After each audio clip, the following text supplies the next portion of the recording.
এবার পাইপলাইনের মাধ্যমে চট্টগ্রাম থেকে সরাসরি তেল আসবে ঢাকায়। পরিবহনের জন্য প্রয়োজন হবে না কোনো যানবাহনের, যার ফলে যেমন বাঁচবে সময় ও অর্থ, তেমনি বাঁচবে পরিবেশও। বিস্তারিত ডেস্ক রিপোর্টে। চট্টগ্রাম থেকে ঢাকায় জ্বালানি তেল পরিবহনের জন্য নির্মাণাধীন পাইপলাইনের কাজ চলতি মাসেই শেষ হতে যাচ্ছে। ইতিমধ্যে 250 কিলোমিটার পাইপলাইন স্থাপন সম্পন্ন হয়েছে। বাংলাদেশ পেট্রোলিয়াম কর্পোরেশন জানিয়েছে, আগামী মার্চ মাস থেকে এই নতুন পাইপলাইনের মাধ্যমে তেল পরিবহন শুরু করার পরিকল্পনা রয়েছে। পাইপলাইন পরিবহন শুরু হলে বছরে প্রায় 236 কোটি টাকা সাশ্রয় হবে বলে আশা করা হচ্ছে।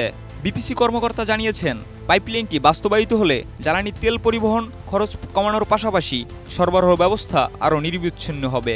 একই সাথে কমবে পরিবেশ দূষণও। এই পাইপলাইনের মাধ্যমে প্রতি বছর 27 লাখ টন ডিজেল সরবরাহের পরিকল্পনা রয়েছে, যেখানে বর্তমান চাহিদা 21.40 লাখ টন। কোয়ালিটি সম্পন্ন আন্তর্জাতিক মানের still bar CSRM, committed for better still. Pipeline প্রকল্পটি 2018 সালের অক্টোবরে অনুমোদন পায়। প্রথম প্রকল্পের মেয়াদ ছিল 2020 সালের ডিসেম্বর পর্যন্ত, তবে কাজ শুরু হয় 2020 সালে। পরবর্তীতে প্রথম দফায় মেয়াদ বাড়িয়ে 2022 সালের ডিসেম্বর এবং দ্বিতীয় দফায় চলতি বছরের ডিসেম্বর পর্যন্ত নির্ধারণ করা হয়। শুরুতে প্রকল্পের ব্যয় ছিল 2861 কোটি টাকা, যা বর্তমানে বেড়ে প্রায় 3699 কোটি টাকায় পৌঁছেছে।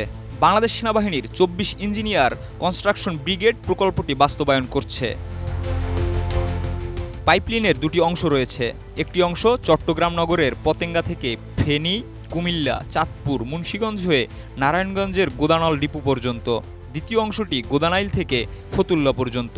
এই প্রকল্পের আওতায় বুস্টার পাম্প ও 9টি জেনারেটর সহ বিভিন্ন গুরুত্বপূর্ণ সরঞ্জামও থাকবে। বিপিসি সূত্রে জানা গেছে, বর্তমানে দেশে জ্বালানি তেলের গড় চাহিদা বছরে 65 লাখ টন। সর্বশেষ 2023-24 অর্থ বছরে সরবরাহ করা হয়েছে 67 লাখ টন। ঢাকায় তেল পরিবহনের জন্য বর্তমানে চট্টগ্রামের পতেঙ্গা থেকে নদীপথে নারায়ণগঞ্জের গোদানাইল ও ফতুল্লা ডিপোতে তেল আনা হয়। এরপর সড়কপথে সেই তেল পরিবহন করা হয়। এই ব্যবস্থায় বছরে প্রায় 200 কোটি টাকা খরচ হচ্ছে। প্রকল্পের নথি অনুযায়ী এই পাইপলাইন প্রকল্প থেকে প্রতি বছর 326 কোটি টাকা আয় হবে। তবে পরিচালনা, রক্ষণাবেক্ষণ, ফুয়েল, বিদ্যুৎ বিল ও জমির ভাড়া সহ অন্যান্য খাতে ব্যয় হবে 90 কোটি টাকা। ফলে প্রকল্পটি বছরে 236 কোটি টাকা সাশ্রয় করতে সক্ষম হবে।